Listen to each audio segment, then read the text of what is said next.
He was a talentless loser, but became the leader of the greatest team of treasure hunters in the world. Cry just wanted to live a quiet life in the peaceful village he was born in, because the thought of becoming a treasure hunter who raids treasure vaults and fights monsters was too dangerous for him.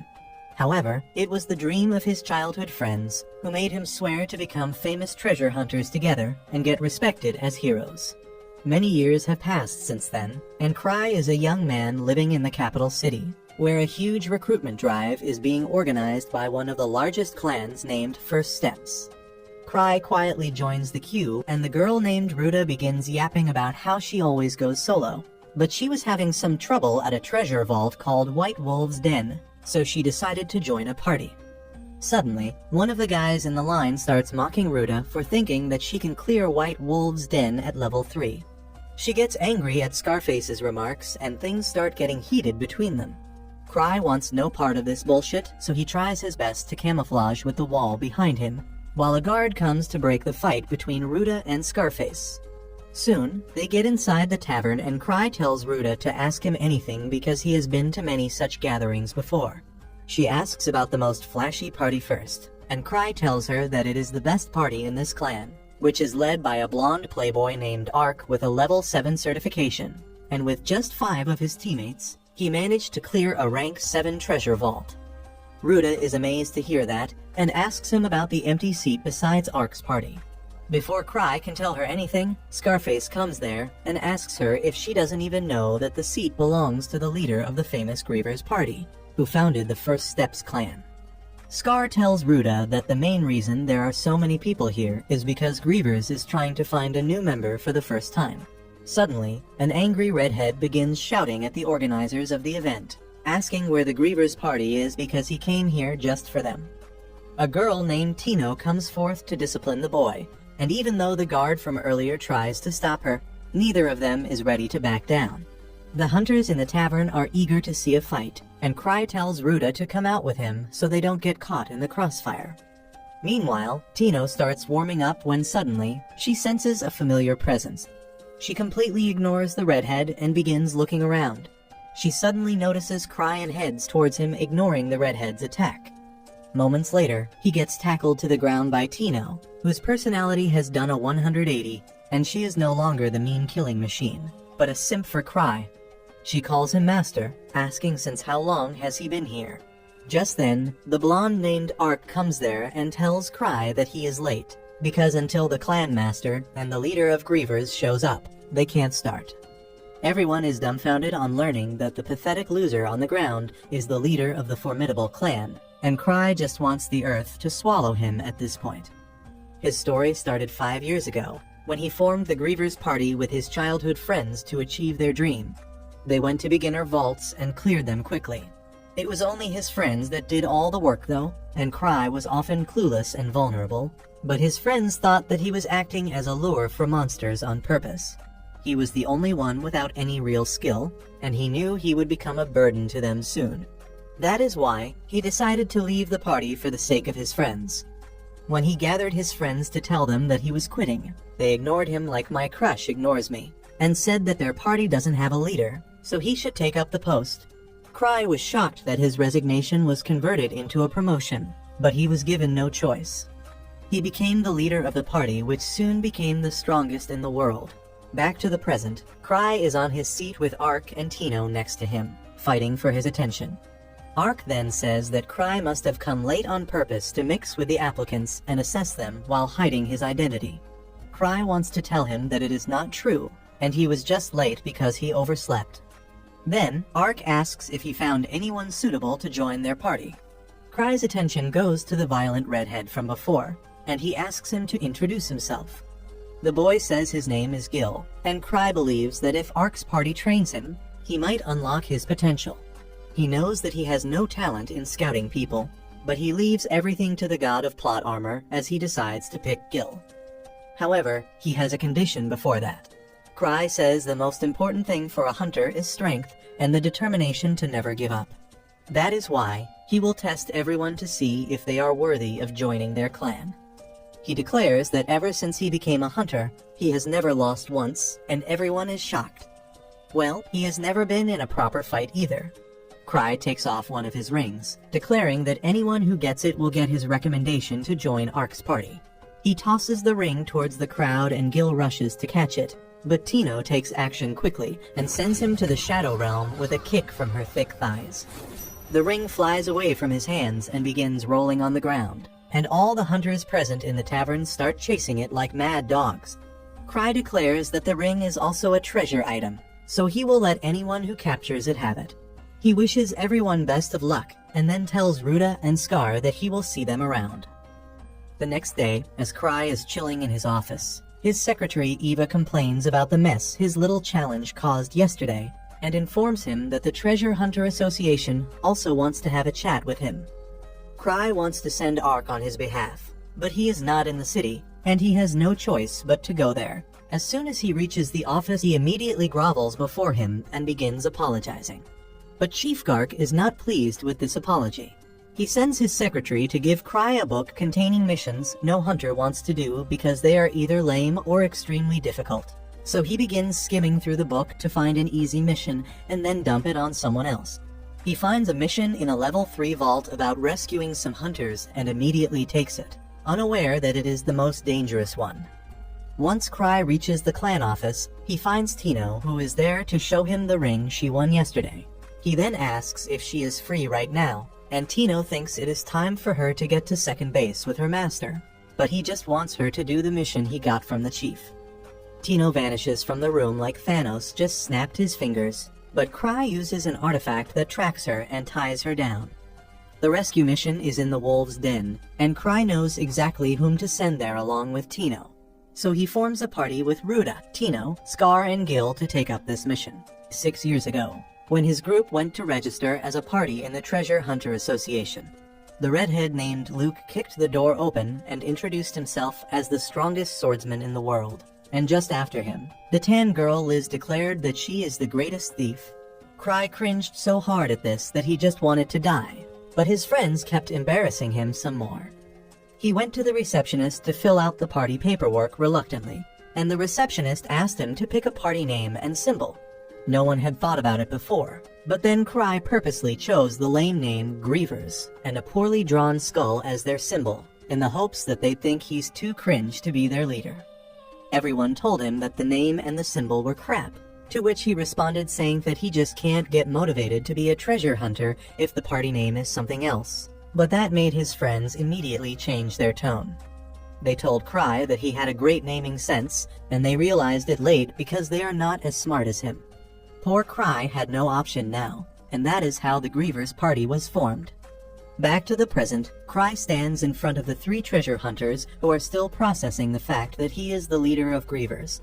They question if he is really the level 8 hunter nicknamed Thousand Tricks, which prompts Tino to stand up for him and order everyone to kneel before Master Cry.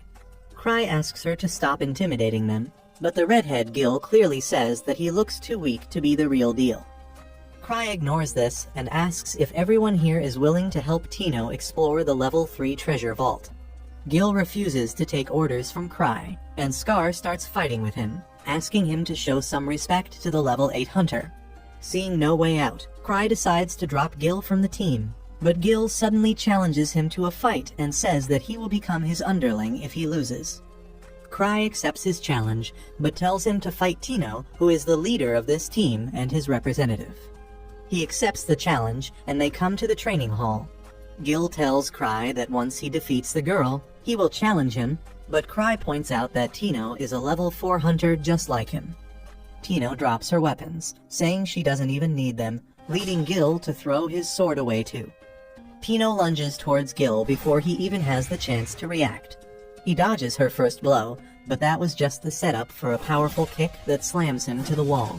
Tino is confident that she won, but Gil gets up and charges at her, but then Tino knocks him out with a blow to his neck. She immediately turns to Cry for praise and says that she became so strong thanks to him. While she goes to his side to receive some encouraging words, Gil lies on the floor, unable to believe that he lost. He recalls how he was always the strongest kid around, and he dreamed of becoming the strongest swordsman. He became a treasure hunter to achieve this dream, but soon became too strong for his party and decided to come here. After that, Cry asks him if he left his old party because of the wide skill difference. The shocked Gil asks how he knows that, and Cry replies that he has been in the same situation, but unlike him, their party stayed strong together. He doesn't say the crucial bit that it was his friends that didn't abandon him. Suddenly, Cry touches his sword with his feet, and his body is covered in flames. Gil is left dumbfounded because he has not been able to manifest flames of this level yet.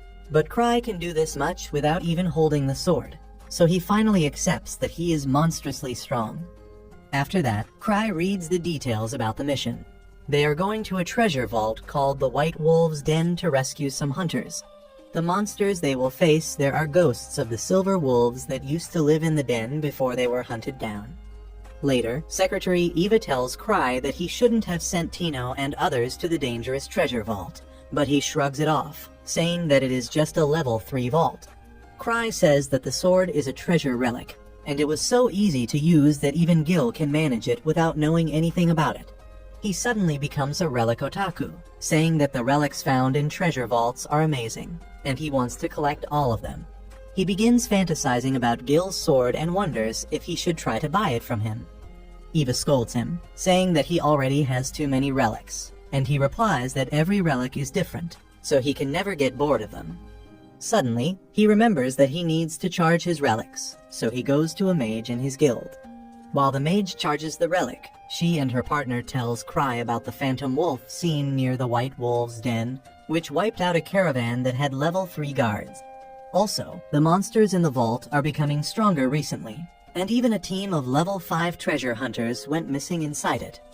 Cry is shocked to hear all this, and he immediately pulls out the mission information page. He had not noticed the names and levels of the people he had to rescue when he took the mission, and now that he sees that they are all level 5, he freaks out, thinking that he sent Tino and others to their death. Once he tells the other two, they freak out as well, but think that this is the way Cry trains those who have potential.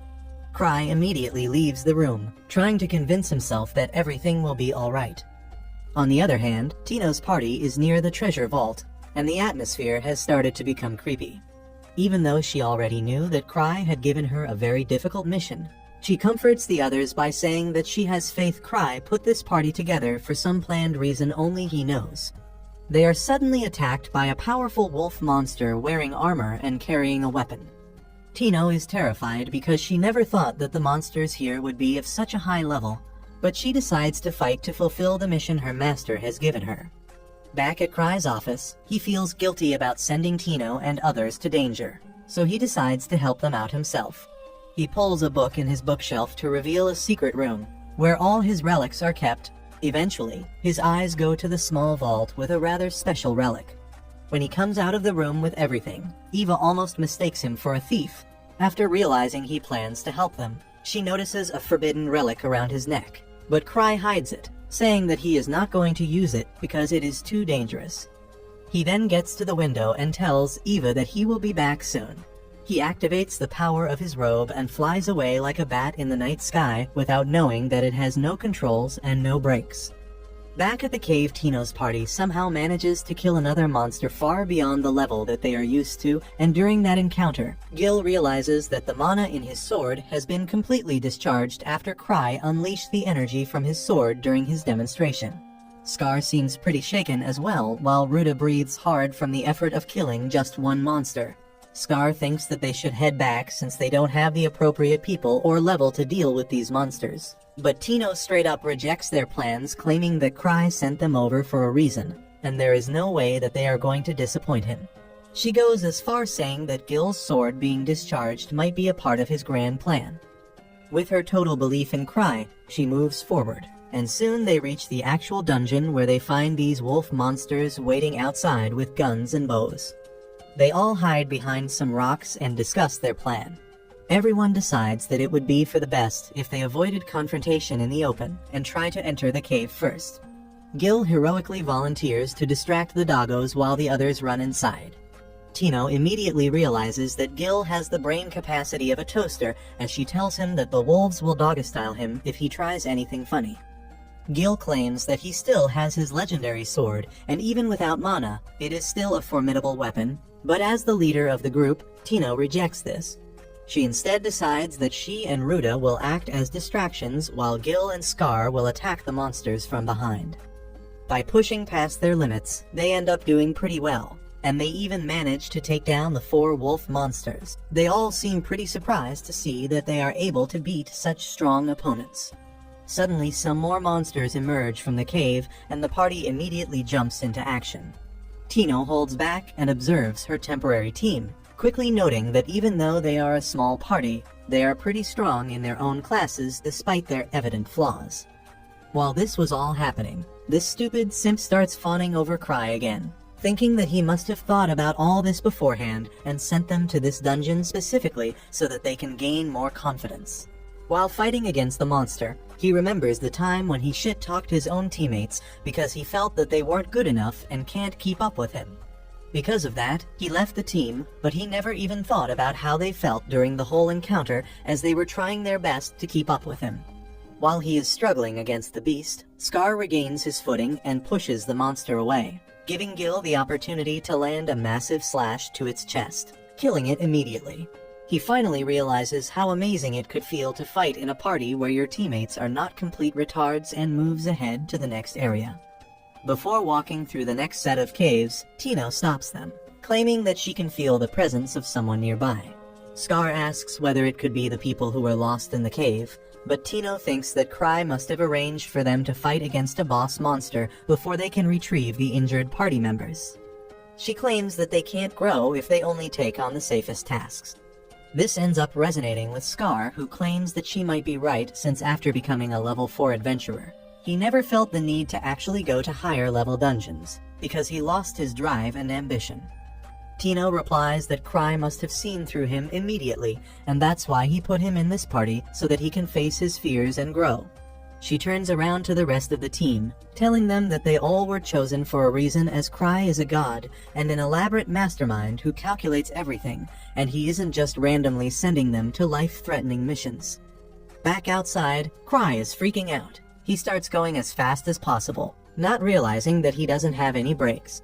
Because of that, he ends up becoming a pinball as he enters the dungeon while Tino and her party are finally face to face against the giant boss monster.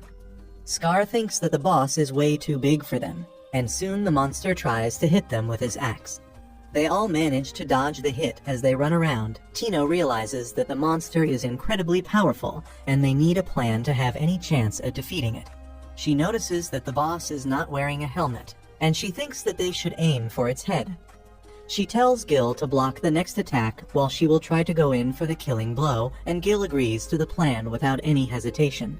They all get ready to engage once again as the monster steps forward. Gil manages to block its attack with his sword, while Scar attacks it from behind, only to get bitch slapped in the face. Tino quickly rushes towards the beast, dodging the hits while the monster tries attacking Scar again and breaks his sword. The monster would have killed Scar if not for Tino, who jumps up on its axe and starts running towards its face.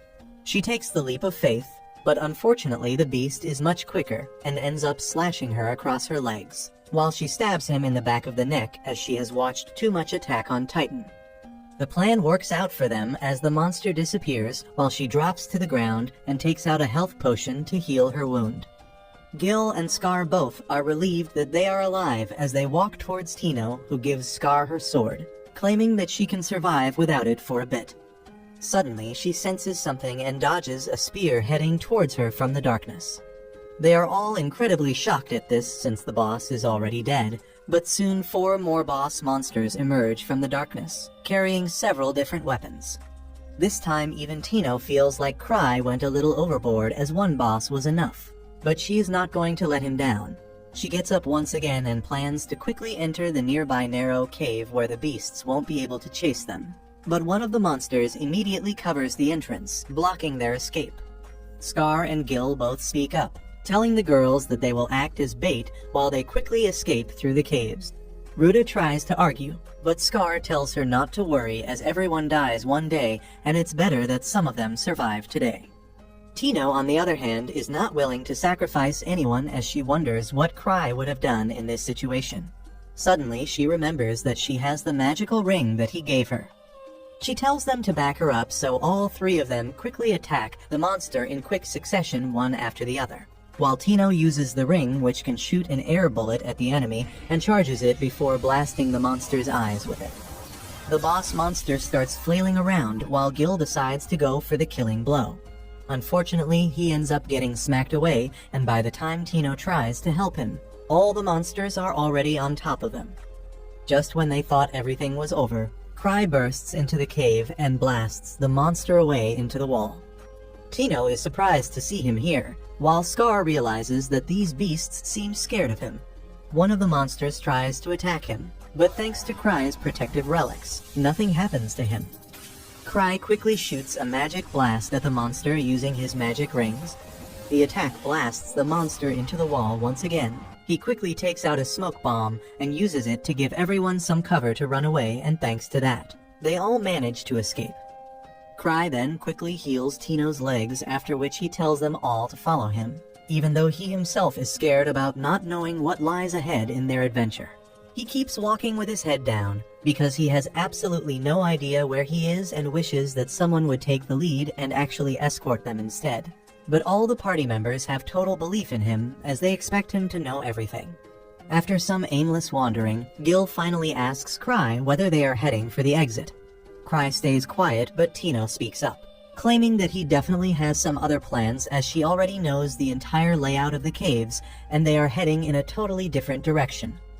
Cry cries on the inside, wondering whether Tino is mad at him for sending them here and is intentionally not helping. But he decides to keep walking when suddenly all the remaining party members freeze as they ask Cry how he knew they needed to come here. Tino excitedly claims that Cry knows everything, and they all run ahead into the cave, where they find the injured party that got lost in the vault. Cry is surprised to see them here because he definitely ran into them accidentally. The leader of the injured party named Rod thanks them for the help, but Tino tells him to thank Cry as he led them here. Cry immediately claims that it was just a coincidence, but obviously his party members think that he is just being humble. Ruta gives them the meds she had, but it is not enough, and they are still too weak since they haven't eaten anything in a while. Thankfully, Cry remembers that he is carrying an infinite chocolate bag relic, and hands everyone some chocolates. Scar starts talking to Rod, claiming that he never expected a level 5 party to have trouble in this cave, and even Gil claims that the wolf monsters were definitely strong, but not strong enough to eradicate a fully stacked level 5 party. Rod seems surprised by that and claims that they didn't get shit on by the wolves, as they never really saw them around. It turns out that a total Sigma Phantom monster appeared in front of them all alone and mauled them completely. He claims that the Phantom must be a special monster because it was strong enough to control even the wolf bosses, adding that he thinks that the Phantom might be even stronger than the Sword Saint himself. This takes everyone aback, as everyone in the Imperial capital knows that the Sword Saint is the strongest swordsman alive right now. Cry simply munches down on his Snickers, as he knows that the Sword Saint is none other than his childhood friend Luke.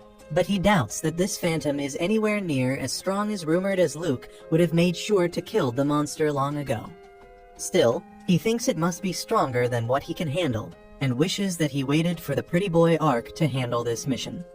Everyone inside the cave immediately turns towards Cry for further guidance, while he simply turns away in shame as he has no idea what to do.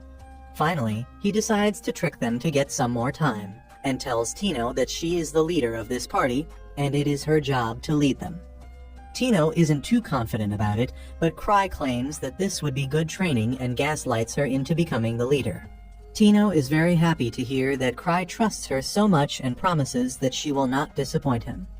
They start walking through the labyrinth of caves and soon find the exit of the cave visible in the distance.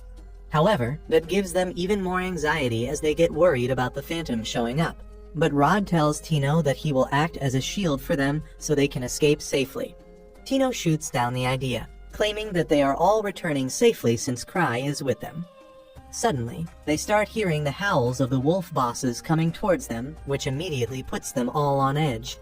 Tino feels something incredibly strong coming in their direction, and even Cry can feel the presence, so he quickly shields her while thinking about all the relics that he has, including the relic that gives him extra lives. He currently has 5 extra lives, which means on the 6th hit, he is as good as dead. Finally, the deadly Phantom becomes visible, walking towards them with his sword out.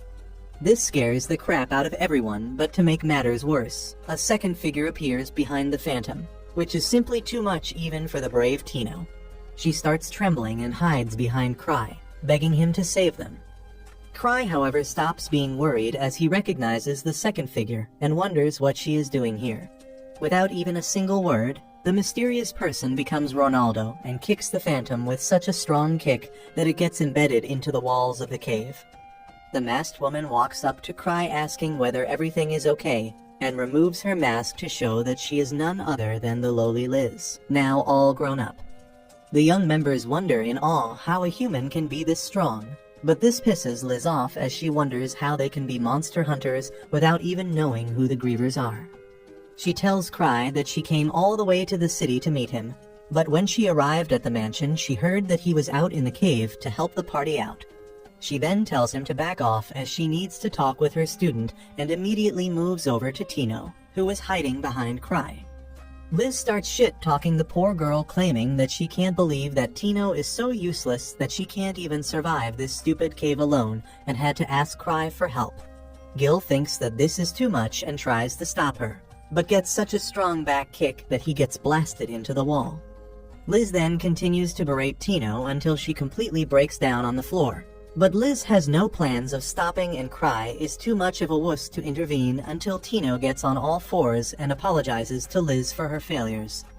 He thinks that this is too much and finally intervenes, telling Liz that Tino did an excellent job during the quest, which is all thanks to her excellent training. Liz immediately changes her entire persona as she becomes a sweet girl who asks whether she has done a good job or not.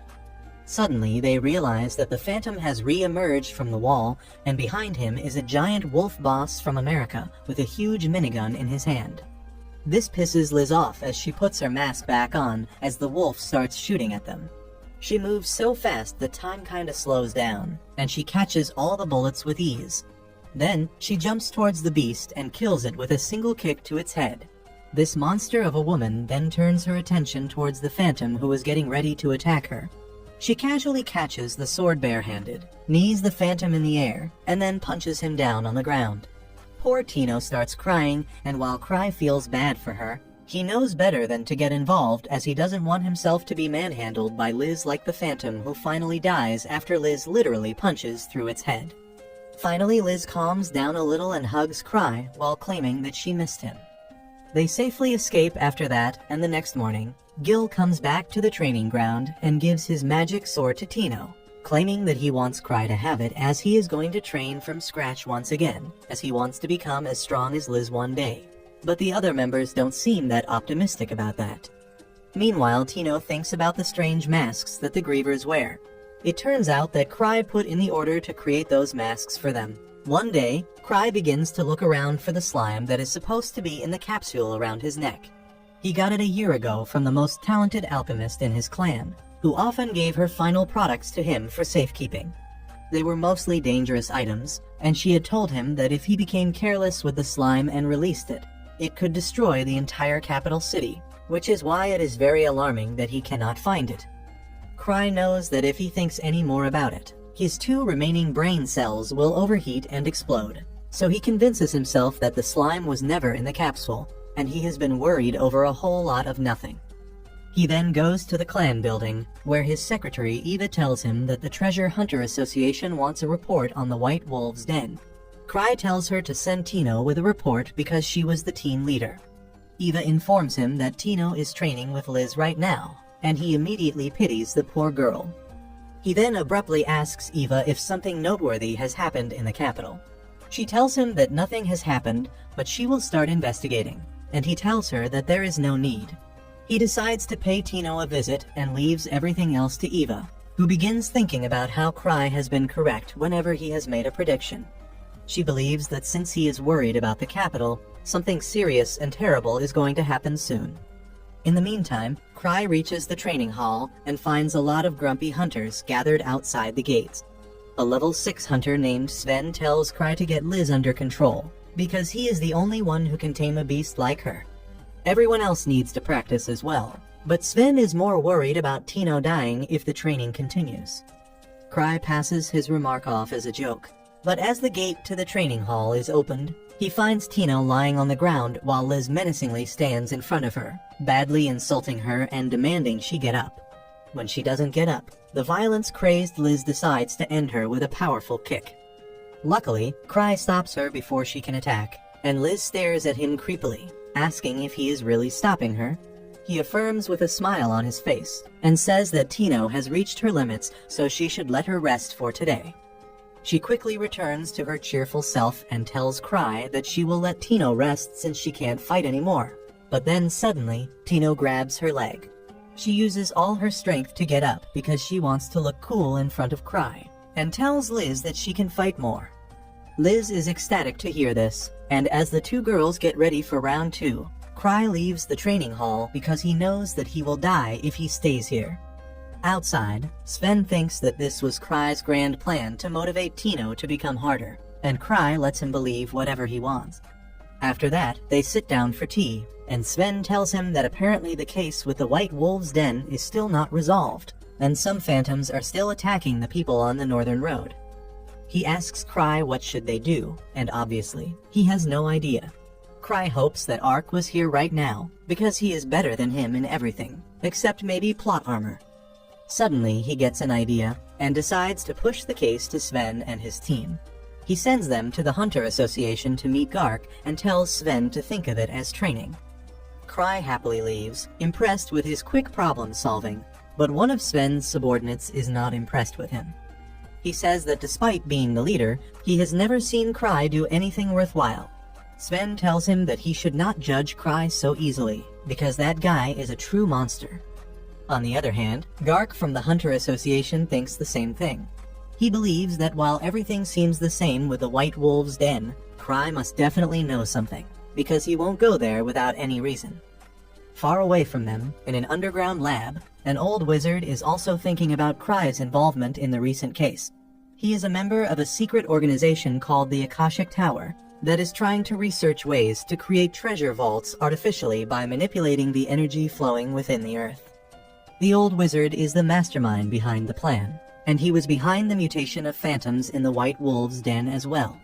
However, he never imagined that a high-level hunter like Cry would enter the treasure vault and find out about their plan. The old wizard deems him a danger, and says that they must abandon this location and go to another place to continue their research because they can't fight him without their head of security, who is currently out of town. Meanwhile, Cry has a nightmare about a giant black slime that burns the entire city. He wakes up sweating because the heat from the burning city was too real, but turns out that the cause of the heat was Liz, who has snuck into his bed. This is nothing new for Cry, and he doesn't even get a raise out of Liz because he has been there and done that. She asks him if he is free today because she is taking a break from work and training, and they should use this chance to go on a playdate. Cry decides to agree to whatever plan she has because it is better than working. However, as they go to the clan building, they are shocked to find Gark, who came here since Cry kept making excuses. He tells Cry that they need to talk, but Liz stands up to him and tells him to clean up his mess himself and stop relying on Cry. Gark grows furious at this and complains about her leaving a high-priority mission incomplete, but she tells Baldy to stop disturbing their date. They keep on bickering, and Cry thinks that he is witnessing a roast battle between Eminen and Gordon Ramsay. Suddenly, the Battle of Curses turns into an actual fight, and Cry asks Gark's assistant to come upstairs so that at least they can talk like civilized people. He reads a report about the White Wolf's Den, and tells the assistant that there was nothing remarkable when he saw it. He says that he is worried about something else, but immediately realizes that he slipped and revealed something he should not have. The assistant asks him to elaborate, and he acts shady and mysterious as he says that he can't say anything right now, but his clan will cooperate with the association. He asks her to talk to Ark about this matter from now on because he can help her. Downstairs, Liz and Gark are still at it, and the reception is pretty much destroyed. The agile Liz keeps getting an upper hand on Gark, even though they are equally matched in terms of strength. She fools around, telling him that he has grown old and his joints must be making popping sounds when he moves this much. Enraged by her insults, he uses his full power, but Liz easily dodges his attacks and keeps him under pressure. Just then, Cry comes down and asks both of them to stop. While Gark is in no mood to back down, Liz immediately rushes to Cry's side and clings to him, saying that they should resume their date now. Everyone goes their separate ways, and Cry and Liz go out on their play date. He asks her about the level 8 treasure vault she was exploring, and she tells him that it was really fun, and the monsters there are the best. However, she got bored after a while and returned to see him. His thoughts venture to the missing slime again, and he wonders if it will really put the city in danger. Liz asks him why is he looking so down, and he asks her what would she do if the country gets destroyed. Without missing a beat, she says that she will run away to a tropical island and enjoy a long vacation. Cry is taken aback at her positive and carefree attitude and thinks that he should learn something from her. Suddenly, Liz gives him her bag and goes to subdue a random man on the street. Cry panics as he asks her what is she doing, and she says that this guy was stalking them. Cry tells her that she is being paranoid and asks her to let the guy go. The man freaks out a bit as he sees Cry and then runs away, which makes Liz think that this was all part of his plan. She says that his acting was too great, and then asks him why he let the guy go. She wants to know what is their next move, but Cry doesn't even know what she is talking about. The next day, Cry and Liz go to the most dangerous part of the city, and she still thinks that this is a date. Cry tells her that it is not a date, and he is here on business. According to information he received from Eva, a lot of people have been missing from the slums, and though it is not something that would concern him otherwise, he is worried that the missing slime might be involved in it somehow.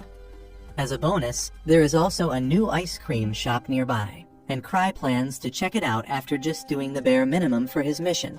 He tells Liz that they should check out the ice cream store first, and she is really happy, but the owner of the ice cream shop is not. He is the same guy whom Liz caught last time, but Cry let him go. He fears that Cry really let him get away on purpose, and now he is here to capture him. He doesn't even understand how he could learn that this ice cream shop was just a front to one of the research bases of the Akashic Tower. He plans to close the shop immediately, but then the door suddenly opens and a redhead named Sophia comes there. The man sees some hope for himself now because Sophia is actually the in charge of all the defense-related issues in their organization.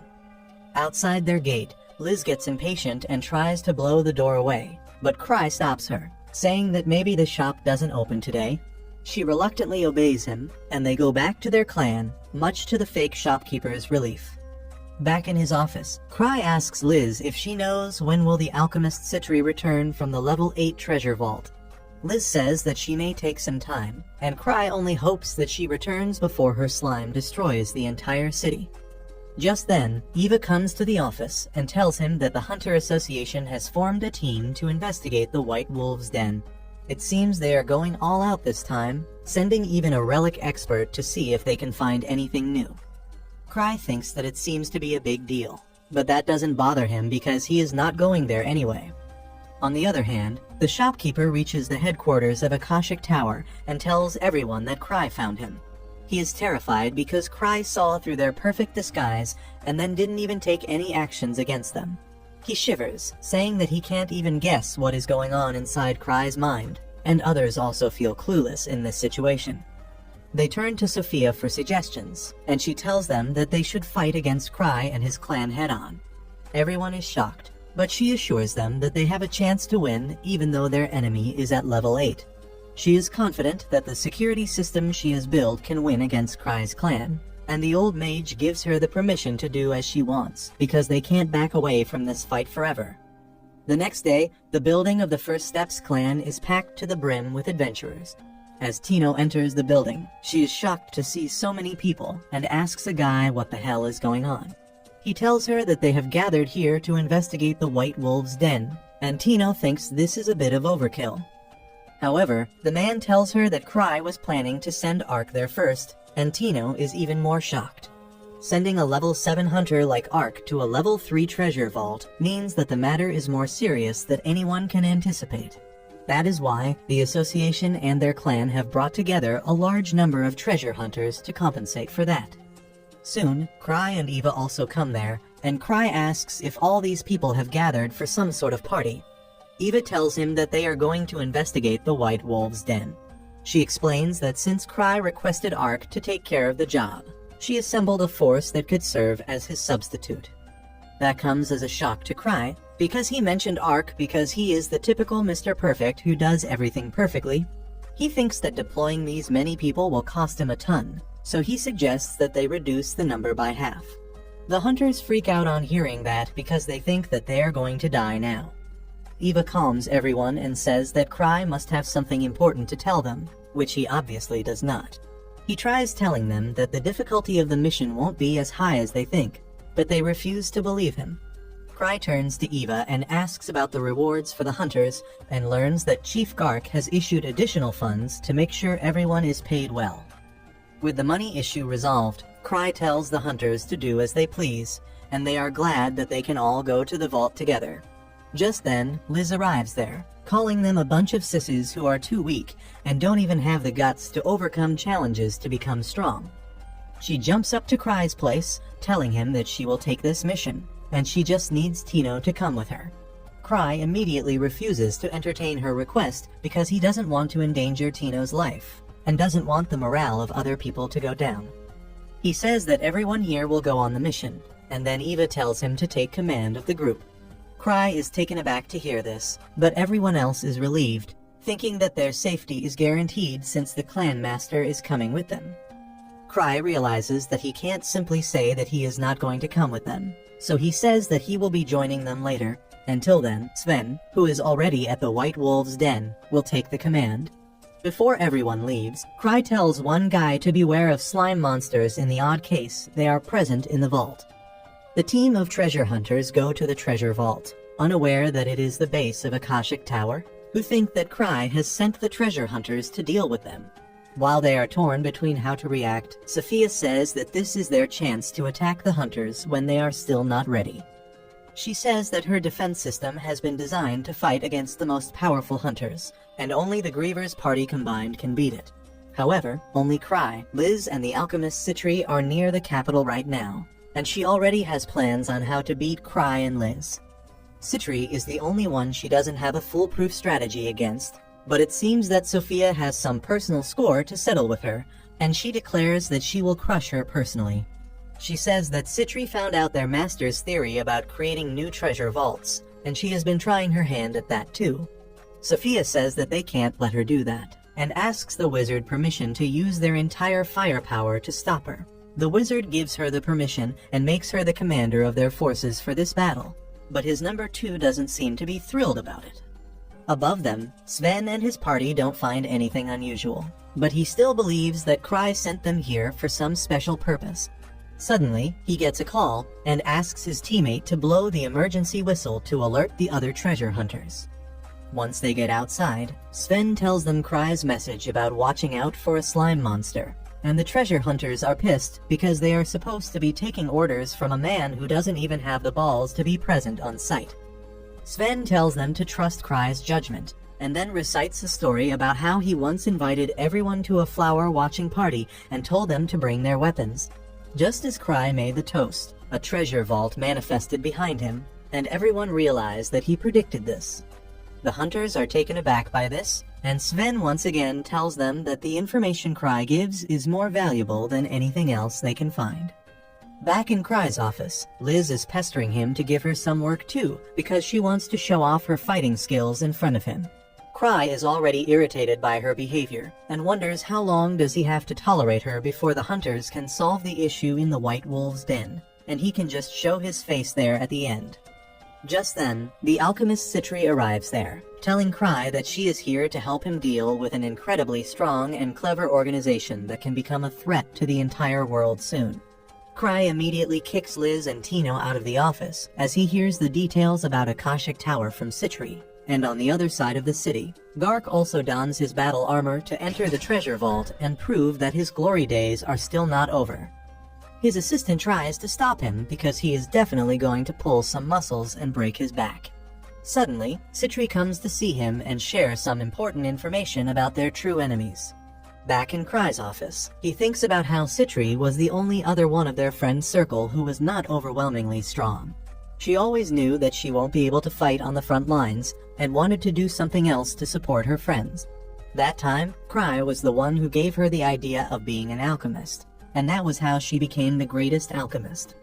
Citri tells Cry that the slime she created has the ability to rapidly adapt to its surroundings and evolve, but it is an unstable, failed prototype. However, she has made sure that it will never target her or Cry, and he freaks out, thinking that the rest of the city is still in danger. He has told Citri that he doesn't know how and when the slime went missing, so she simply believes that it must have come out of the capsule and escaped through the drainage. Cry is a bit relieved that she trusts him blindly, and then Citri says that there is something else she needs to talk about, which can be even more dangerous than the runaway slime. Back in the White Wolf's den, Sven learns from the reinforcements that Cry is not going to join them anytime soon, and he did not allow Liz to come either. Sven is low-key relieved that he didn't send the wild Liz here, and then decides to give all the treasure hunters a pep talk.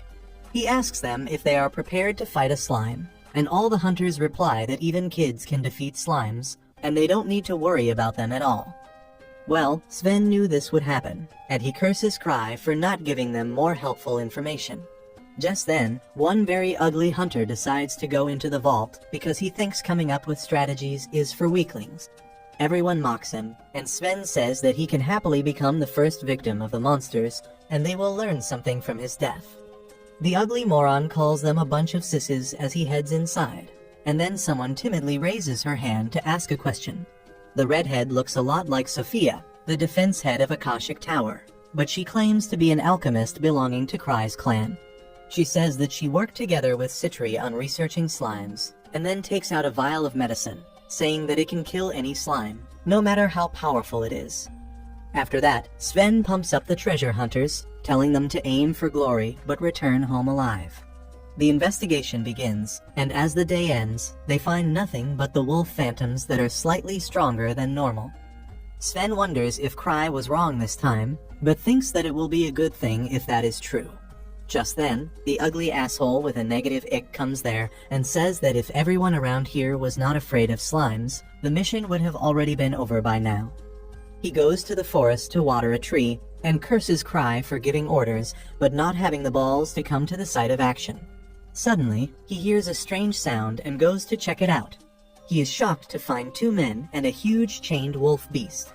The men belong to the Akashic Tower, and they are here to put Hulk's nut inside the wolf so that it can become super strong and take down as many hunters as it can, just according to Sophia's plan. Ugo there realizes something is wrong when he sees the giant injection and rushes ahead to beat the two guys. He knocks out one guy, but the other shoots fireballs at him. He blocks them too, before bitch slapping him, and then picks up the tall guy to thrash him first and ask questions later. The tall guy asks if he was sent by Cry, but Ugo says that this is all him. While he is pummeling this guy, his partner injects the power-boosting serum into the wolf, who suddenly starts melting on the outside, but becomes even more dangerous because of it. The two guys declare that this monster will seek the greatest amount of mana nearby and absorb it to become even stronger.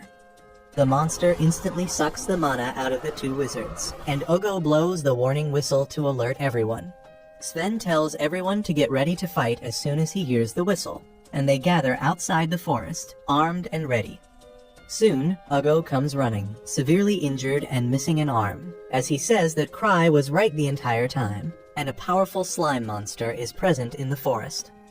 Just then, the wolf phantom who has turned into a slime because of the melting serum comes there, and Sven shoots an arrow at it, aiming to destroy its legs before anything else. The magicians blast fire and ice attacks at the wolf slime, but nothing phases it. Meanwhile, Sven and the healer go to check up on Ugo, who tells them that he saw two mysterious bastards injecting the wolf phantom with something and turning it into a slime. The wolf slime comes out of the magic barrage unharmed, and Sven decides to try physical attacks. He aims his bow at the slime and rapid fires half a dozen arrows, but they don't do any damage to the wolf slime. Sven is shocked to see that neither magical nor physical attacks work on the slime, but he still tells the hunters that they will fight for as long as they can. The slime wolf starts attacking them, and Sven tells them to keep their distance and evade the attacks because the monster is quite slow. He then runs to Not Sophia and asks for the anti-slime chemical she had. She tells him that the slime should self-destruct if it touches the medicine, and Sven takes up the mission to make sure that happens. He starts running as he tries to lure the wolf slime, who suddenly leaps at him. Sven quickly plants the vial in the ground and gets to the side. The wolf slime falls on the vial and breaks it, and as it touches the chemical, numerous explosions take place inside its body. Everyone thinks that this will be the end of the fight, but the wolf slime eats up the explosions and still survives. Sven is disheartened because the wolf didn't turn out to be a slime after all, or it would have died. The armored guy next to him says that Cry said it was a slime-like creature and not a slime, and Sven begins cursing him and the grievers. Suddenly, Citri arrives there to help because she literally begged Cry to put her in charge of the White Wolf's den. She tells Sven that the reason they can't harm the wolf slime is because its dense mana is acting as a barrier. She is interested in this unique monster she has never seen before, but one quick look at it, and she figures out exactly how did the wolf phantom melt and turn into a slime. She approaches the dangerous monster, casually dodging its attacks as she realizes that it is hunting people with most mana to restore its body to normal. She pities it, thinking that it is someone's failed experiment, and decides to mercy kill it. She throws a vial at the slime wolf and asks Sven to shoot it. This upgraded version of Hawkeye accurately shoots down the vial and the wolf slime's head with that. She tells him that it was anti-mana metal that nullifies the monster's defenses. Just then, Gark also arrives there in his full battle gear, and Sven gets taken aback on seeing him like this. Citri explains that she asked Gark for a lift earlier, because unlike her sister Liz, she couldn't just run all the way here. That doesn't clear Sven's questions, so Citri tells him that she has an idea about what just happened and who is behind it. She leads everyone to a camp, where she explains the existence of Akashic Tower and its leader Master Magus. The big-shot office worker-looking guys say that Magus was banned from the Imperial capital long ago, and she asks them if they really think bans are useful. She tells them that this vault is the base of the Akashic Tower, and Natsifia suggests that they might have a lot of important equipment here. Citri really knows this girl, and she affirms, saying that it is true, and to stop anyone from finding their research, Akashic Tower is preparing for battle. She is determined to stop them and their illegal and dangerous experiments, and for that, she asks everyone to follow her. She says that she is not Cry, but she will still try her best. Later, as everyone gets ready for the fight, Sven's assistant says that Citri seems quite courageous. He asks him not to underestimate that girl, because she uses the fact that she is weak to utilize any means possible to win, and in that sense, she is as much of a monster as the other grievers. On the other hand, Liz is grinding on Cry's lap while asking him to let her go and help Citri because she is the weakest, but he firmly refuses to entertain her tantrums. If you liked this video, please consider subscribing and watch the video on your screen next.